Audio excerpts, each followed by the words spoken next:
आप सबके भीतर आलोकित परमात्मा को मेरा सादर प्रणाम।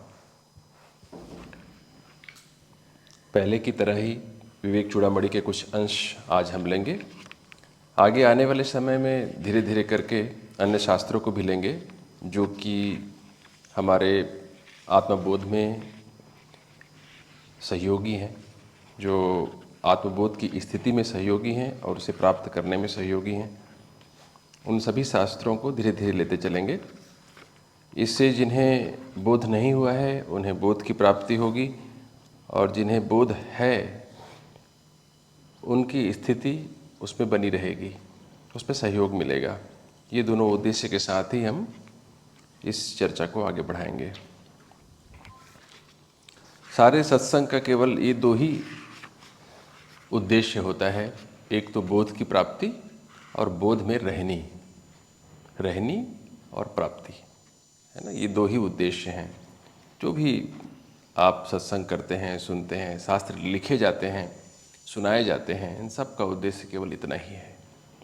क्योंकि ध्रुव स्मृति उपलब्ध नहीं होती इतनी आसानी से। ज्ञान प्राप्त हो जाता है लेकिन उसमें टिकना संभव नहीं होता है। टिकने के लिए सतत संग चाहिए ऐसे व्यक्ति का जिसके जीवन में ये रहनी उतरी हुई हो और बार बार शास्त्रों का अध्ययन, जिन शास्त्रों को आत्मस्थ लोगों ने लिखा है। तो पिछले कुछ अध्यायों में हमने आत्मज्ञान के महत्व, आत्मज्ञान क्या है, इन सब पर चर्चा की। अब आगे बढ़ते हैं। अब शिष्य पहुंच गए हैं सद्गुरु के पास में और शिष्य प्रश्न करना शुरू करते हैं। शिष्य कहते हैं कि हे स्वामी, कृपया सुनिए, मैं प्रश्न करता हूँ, इसका उत्तर आपके श्रीमुख से सुनकर मैं कृतार्थ हो जाऊँगा।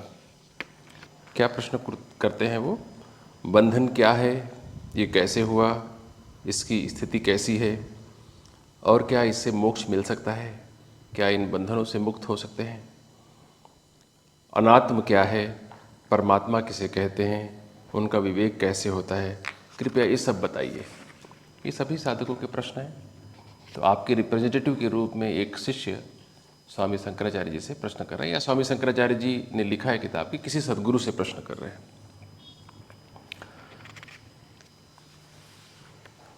तो ये प्रश्न उठना ही सबसे बड़ी बात है, वरना हम तो ऐसी गफलत में रहते हैं कि जो दिखाई पड़ रहा है और जो हमें सिखा दिया गया है उसी को सब कुछ माने बैठे रहते हैं। प्रश्न ही नहीं उठता कि कभी इससे मुक्त भी हो जा सकता है।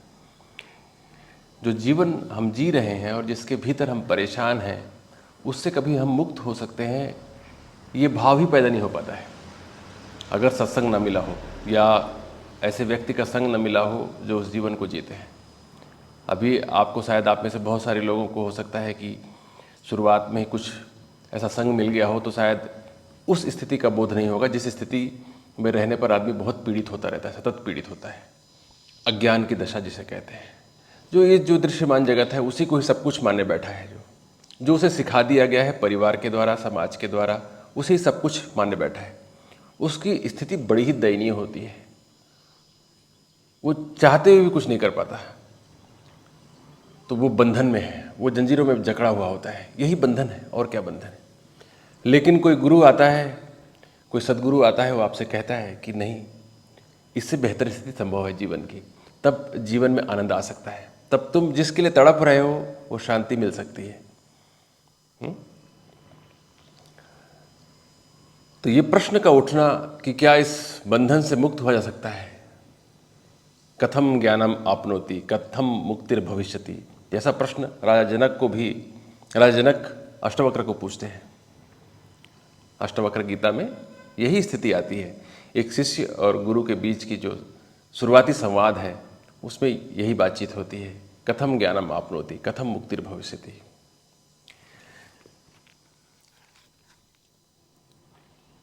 तो शिष्य प्रश्न पूछ रहे हैं कि बंधन हो कैसे गया है मुझे, कैसे मुक्त हो सकता हूं मैं इससे, थोड़ा समझाइए डिटेल में। अब गुरु उससे कहते हैं, तू धन्य है, कृतकृत्य है, तेरा कुल तुझसे पवित्र हो गया है, क्योंकि तू अविद्या रूपी बंधन से छूटकर ब्रह्म भाव को प्राप्त करना चाहता है। गुरु के पास जाते हैं लोग, और आजकल भी आप लोग यूट्यूब चैनल्स में, टीवी में देख रहे हैं कि क्या मांगते हैं। संसारी चीज़ें मांगते हैं, रोग मुक्त हो जाएं, शादी हो जाए, इसने टोटका जादू कर दिया है, काला जादू कर दिया है, उससे मुक्त करा दीजिए।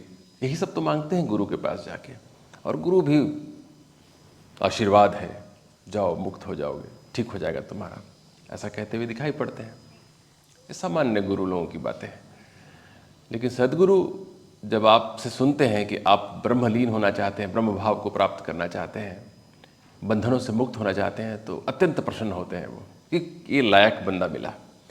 यही शिष्यत्व का जो प्रादुर्भाव है वो आसान नहीं है, सही शिष्यत्व का। तो शिष्य बनना भी आसान नहीं है। सही शिष्य तभी आप बने हैं जब आपने सही प्रश्न किया है अपने आप से, सद्गुरु से। पहले तो अपने आप से ही प्रश्न करते हैं, है ना। आपको पहले ये जिज्ञासा पैदा होती है, उसके बाद फिर उस जिज्ञासा को लेकर आपके सद्गुरु के पास जाते हैं। सद्गुरु सुनता है, अत्यंत प्रसन्न हो जाता है। ये सद्गुरु और असली शिष्य का जो मिलन है वो अद्भुत घटना मानी जाती है। इसलिए इस अस्तित्व में बहुत बड़ी घटना मानी जाती है। एक व्यक्ति को इस सांसारिक प्रपंचों से मुक्त करने की स्थिति बन रही है, वो बड़ी स्थिति है, तो उसकी महिमा गाते हुए शास्त्र भी नहीं थकते, सद्गुरु भी नहीं थकते, और शिष्य का तो कहना ही क्या। तो तू धन्य है, कृतकृत्य है, तेरे में प्रश्न उठा है। तो सद्गुरु कहते हैं उससे, कहते हैं कि पिता के ऋण को